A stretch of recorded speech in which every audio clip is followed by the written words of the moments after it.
Today we're taking a look at my new camera setup and why I believe this might be the most budget-friendly option for those wanting to shoot high-quality content. My name is Brad and you're watching Gear Buddy. Here we have the DJI Osmo Pocket 3 along with the DJI Mic 2. I personally did not buy the creator bundle, mostly due to lack of availability. They are sold out literally everywhere. However, I do believe that even buying these components, the DJI Osmo Pocket 3 standalone camera on its own and the DJI Mic 2, buying them separately, I still believe is an incredible value. Now, I do know this is not the most affordable option out there, but I do believe strongly that this may be the best value for money option for those wanting to shoot high quality content when you take a deep dive into what you get for your dollar. If you find value in this content, do me a huge favor, like the video, subscribe to the channel, go ahead and hit that bell for future notifications. I sure would appreciate it. Now, full disclosure here, this video is not sponsored in any way, shape, or form. I purchased all these products with my own hard-earned money. However, that being said, there will be links in the description below for these products. If you decide you want to go ahead and make a purchase, do so through the links provided in the description. It sure goes a long way to help support the channel.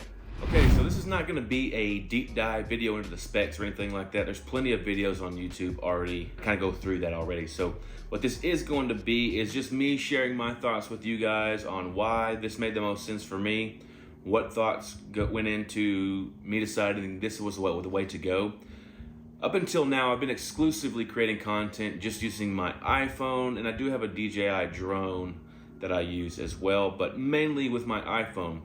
And I really wanted to get a standalone camera and stop using my phone for content. Now, you can make great content with the iPhone. I've been doing that for years.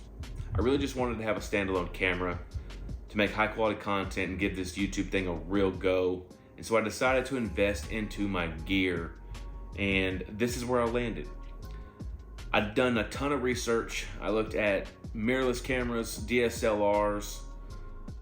I looked at some of the action cameras out there. I went through kind of all the options that one would typically go through in making a decision to buy a camera. Looked at the new and the used market, and ultimately this made the most sense for me. Some of the specs that ultimately made me go this route are the 1-inch sensor and capabilities of shooting 4K at up to 120 frames per second. The gimbal that's built in. Right now, my iPhone is currently sitting on a DJI Osmo mobile gimbal for the iPhone. I've been using those products for years. This is my second or third one, and that's what I use to get clean shots. The 10-bit color and D-Log-M color profile. So that is DJI's kind of raw color profile. For those that are into shooting raw, you have a lot more control in post for color correction and color grading.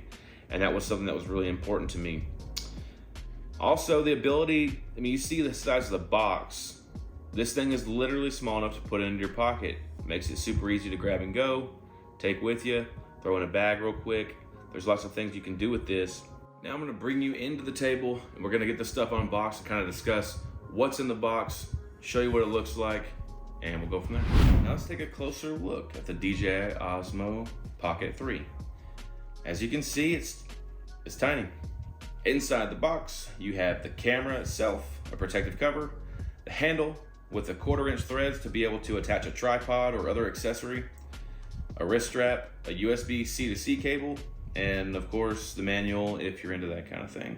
Now let's dig into the DJI Mic 2. Again, nicely packaged. Inside the box, you have the receiver, 2 transmitters or microphones. You have 2 windscreens, a charging case, adapters for Android and iPhone, a camera audio cable, and the manual. I absolutely love the wireless charging case. One device to charge, keeps everything together. That's a win-win in my book. And again, the charging case makes it easy to grab and go, throw it in your backpack, and you're off to the race. The biggest standout to me with this setup is the 32-bit floating audio and internal storage. Built-in storage can hold up to 8 hours of audio recordings, and the advertised range and battery run times are super impressive. Now, DJI recommends a few different memory cards for the Pocket 3. This is not one of them, but it is so much more budget friendly than the recommended one, so I'm going to be testing this for you guys, and I'll let you know how it works out. I picked up the 256 gigabyte micro SD, the Samsung Pro Plus, advertised 130 megabit per second write speed.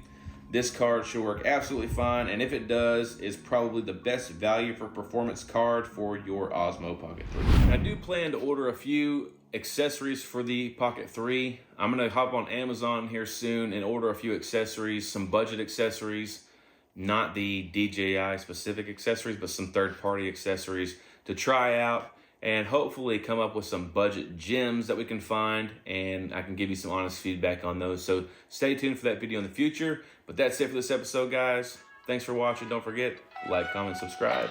We'll see you on the